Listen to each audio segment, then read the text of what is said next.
Au sommaire de ce journal du 9 juin, la déception des ex-salariés Carrel et Fouché, déboutés par les prud'hommes. Ils ne seront pas indemnisés pour préjudice d'anxiété en lien avec leur exposition à l'amiante. Justice, le procureur a requis 14 ans de réclusion à l'encontre du meurtrier présumé de Coulennes. L'homme est jugé aux assises depuis le début de la semaine. Coup dur pour Henri Pescarolo, malade, il ne se rendra pas cette année sur le circuit des 24 heures. En parallèle, la renaissance d'une écurie portant son nom, Pescarolo Sport, n'est pas du tout de son goût. L'objectif de 12 élèves par classe en CP dans les zones d'éducation prioritaire pourrait paradoxalement désorganiser l'aide dans les écoles. Des syndicats sartois tirent la sonnette d'alarme. Enfin, nouvelle exposition photo à ciel ouvert, les grilles de la préfecture et la gare SNCF du Mans se mettent à l'heure des 24 heures avec les superbes clichés de deux confrères photographes du Maine Libre.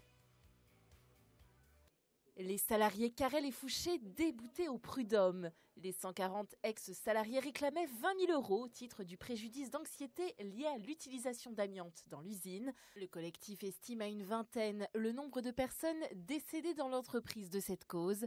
Ce vendredi, la justice a tranché. Les faits sont prescrits. C'est un coup de massue dans le sens où effectivement ce délai de prescription nous pendait au nez. On savait très pertinemment que l'avocat d'Alstom jouait là-dessus. Mais on pensait qu'à travers la ministre qui disait que les prescriptions pouvaient se négocier, que par rapport aux cours de cassation, il y avait aussi certaines cours de cassation qui étaient favorables, on pensait quand même qu'ici, au niveau des conseils du prud'homme, ils allaient nous donner raison. Donc entre la loi et la morale, je veux dire, qu'est-ce qu'on fait, quoi? Aujourd'hui, ils se sont fiés à la loi. Mais par contre, les gens qui sont malades comme lui, à la limite, peu importe. C'est ça qui est un peu dommage, quoi. Le groupe Alstom Holding, repreneur du site, a également été débouté de sa demande de paiement de frais d'avocat par la partie adverse. Les Carrel et Fouché ont maintenant 1 mois pour décider de faire appel ou non, une procédure coûteuse pour ces retraités.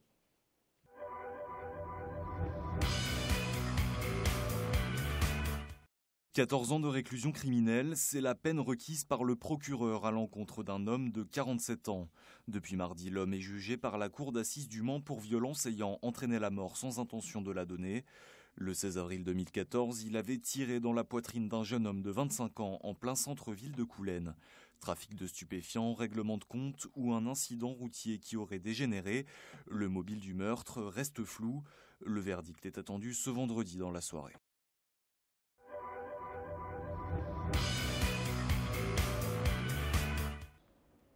Les photos de Denis Lambert et d'Hervé Petitbon nous propulsent au cœur de la légende des 24 heures du Mans. Depuis 20 ans, les deux photos reporters du Maine Libre posent leurs yeux précis sur les événements qui font la course. En 2011, Denis Lambert a immortalisé l'impressionnant crash d'Alan McNish. Cette année-là, il y avait les 3 Audi qui étaient devant et les 3 Peugeot derrière. Voilà, c'était une course de Grand Prix. Et McNish fait une faute à la sortie d'une allop où il touche une Ferrari. Et donc je l'ai déjà dans le cadre et je vois des bouts de carrosserie volés et donc je la suis. Là tu shootes au moteur. Hein. Voilà, puis tu as tout déroulé et tu te dis waouh. L'exposition 24 heures se poursuit jusqu'au 9 juillet pour les novices, mais aussi pour les passionnés d'automobile.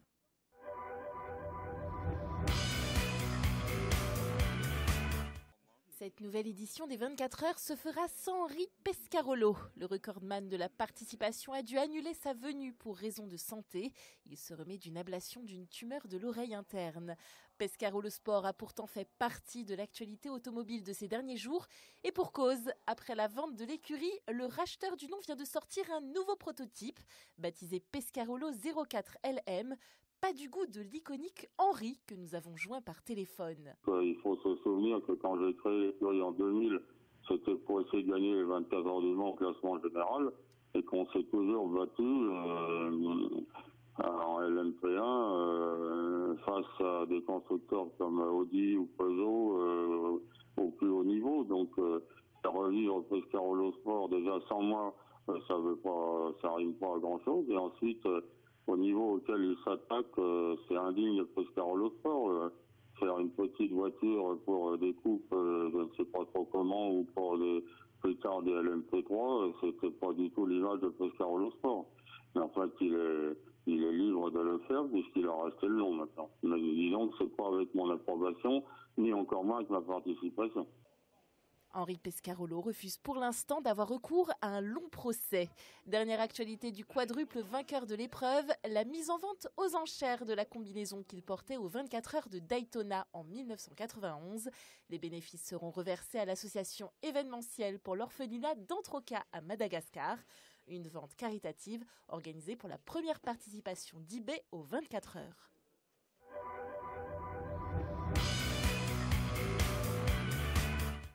C'était une des promesses de campagne d'Emmanuel Macron, diviser par 2 les effectifs des zones d'éducation prioritaire en CP et CE1, soit une douzaine d'élèves par classe, au lieu de 25 aujourd'hui. Une réforme qui doit entrer en vigueur dès septembre 2017, mais certains enseignants et syndicats sont inquiets. Au niveau national, 12 000 enseignants supplémentaires seront nécessaires pour tenir les nouvelles classes, mais seulement 5 000 nouveaux postes vont être créés par le gouvernement. Il faudra alors redéployer les 5 000 maîtres plus, ces enseignants mobiles qui naviguent entre plusieurs classes actuellement. Un système qui fonctionne très bien selon les enseignants et dont cette réforme signerait l'arrêt progressif. Quant aux 2000 postes restants, les enseignants craignent qu'ils ne soient mutés des écoles rurales vers les zones d'éducation prioritaire. On va renforcer ce sentiment d'opposition entre des territoires. C'est-à-dire que les territoires ruraux subissent une dynamique dangereuse de perte d'élèves et donc de moindre dynamique dans les villages. C'est-à-dire qu'on a des villages qui sont vieillissants. Quand il n'y a plus que l'école comme service public, eh bien, c'est déjà un signe inquiétant. Et si on envoie comme signal que c'est en fermant des classes dans le rural qu'on ouvre des CP dédoublés, nous, on est très inquiets sur la façon dont le Front National, notamment, c'est-à-dire les idées d'extrême droite qui opposent les gens entre eux, vont encore une fois se développer en disant c'est toujours les mêmes qui ont toujours plus. Autre point de friction sur cette réforme, le timing extrêmement serré de sa mise en place et le manque d'informations à disposition. Le syndicat préconise une alternative, une baisse générale des effectifs à 20 élèves par classe pour toutes les classes. En Sarthe, cette réforme concerne 8 écoles, soit 400 élèves.